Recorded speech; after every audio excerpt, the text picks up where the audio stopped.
नमस्कार दोस्तों, आज मैं आपको कार्तिक रविवार की पूजा विधि और व्रत की कथा सुनाने जा रही हूँ। प्रेम से बोली सूरज भगवान की जय हो, कार्तिक मास की जय हो।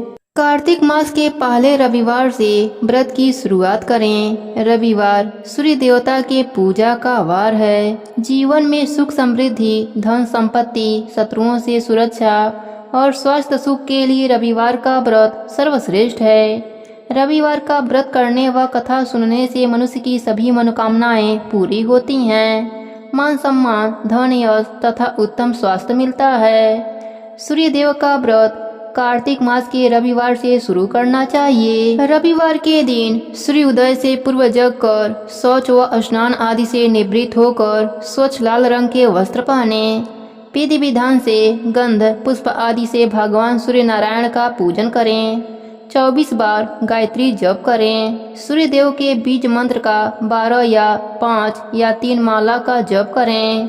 मंत्र है ह्राम ह्रीम हौम सह सूर्याय नमः।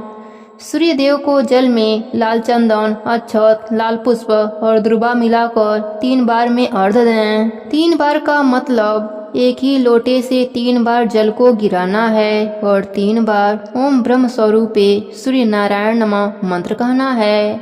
इसके बाद गाय के कंडे को किसी मिट्टी के पात्र में जलाकर हाथ में एक आचमनी जल लेकर ब्रह्मा विष्णु महेश का ध्यान करके आचमनी को क्लॉकवाइज घुमाकर गिरा देना है। गुड़, घी, धूप को मिलाकर 3 बार सूर्य के किसी भी मंत्र को बोलकर स्वाहा स्वाहा कहकर डाल देना है। इसके बाद व्रत की कथा सुनना है और अंत में आरती करना है। भोजन में गेहूं की रोटी, दलिया, दूध, दही, घी और चीनी खाएं और ध्यान दें कि इस दिन अदरक भूलकर भी न खाएं। रविवार व्रत के दिन अदरक का सेवन नहीं किया जाता है। रविवार व्रत की प्राचीन कथा के अनुसार प्राचीन काल में एक बुढ़िया माई रहती थीं। वह नियमित रूप से रविवार का व्रत करती थीं। रविवार के दिन सूर्योदय से पहले उठकर आंगन को गोबर से लीपकर स्वच्छ करती, स्नान आदि से निवृत्त होकर सूर्य भगवान की विधिवत पूजा करती, व्रत की कथा सुनती और सूर्य भगवान को भोग लगाकर दिन में 1 बार भोजन करती थीं। सूर्य भगवान की कृपा से बुढ़िया को किसी भी प्रकार का चिंता नहीं था। धीरे धीरे उनका घर धन्य धन से भर रहा था और सूर्यदेव की कृपा से वह हमेशा स्वस्थ रहती थीं। उस बूढ़ी माता को सुखी देखकर उनकी पड़ोसन उनसे जलने लगी। बुढ़िया माता के पास गाय नहीं थी, इसलिए वह अपने पड़ोसन के घर से गोबर लाया करती थीं। एक दिन उनकी पड़ोसन अपने गाय को घर के भीतर बांधना शुरू कर दिया। इससे बुढ़िया माता को गोबर नहीं मिला और वह आंगन ना लिप सकीं। आंगन न लिप पाने के कारण बुढ़िया माता ने सूरज भगवान की पूजा भी ना कर सकीं और भोजन भी नहीं बनाया तो भोग कैसे लगाती। रात होने पर बुढ़िया माता भूखी प्यासी ही सो गईं। सपने में सूर्य भगवान ने दर्शन दिया और भोग न लगाने का कारण पूछा तो बुढ़िया माता ने भगवान सूर्यदेव से क्षमा मांगी और बताया कि गोबर ना मिलने से वह आज घर भी नहीं लिपी हैं और पूजा भी नहीं की और भोग भी नहीं बना पाई। इस पर सूर्य भगवान ने कहा, बुढ़िया माता, मैं आपके पूजा से प्रसन्न हूँ और मैं आपको एक गाय वरदान में देता हूँ।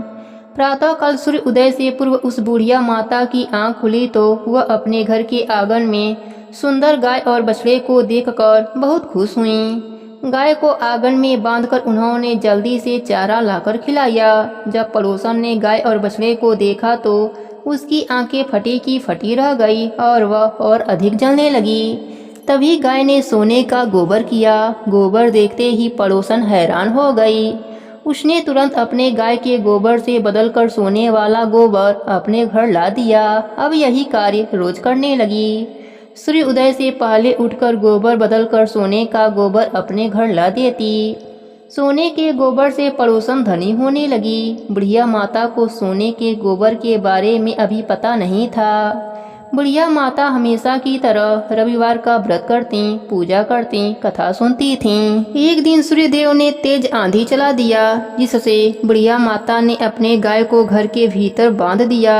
बुढ़िया माता ने सुबह जब गाय के सोने का गोबर देखा तो उनको बहुत आश्चर्य हुआ और वह सब जान गईं। उस दिन के बाद से बुढ़िया माता हर रोज अपने गाय को घर के भीतर बांधना शुरू कर दिया।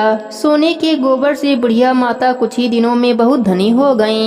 पड़ोसन को सोने का गोबर न मिल पाता था, इसलिए वह बुरी तरह से जल भूनकर राख हो गई और अपने पति को समझा बुझाकर उसे नगर के राजा के पास भेज दिया। राजा को जब ज्ञात हुआ कि गाय सोने का गोबर देती है तो वह अपने सिपाहियों को आदेश दिया कि बुढ़िया माता के घर से गाय और बछड़े को तुरंत लाया जाए। गाय और बछड़ा राजमहल में आ गए।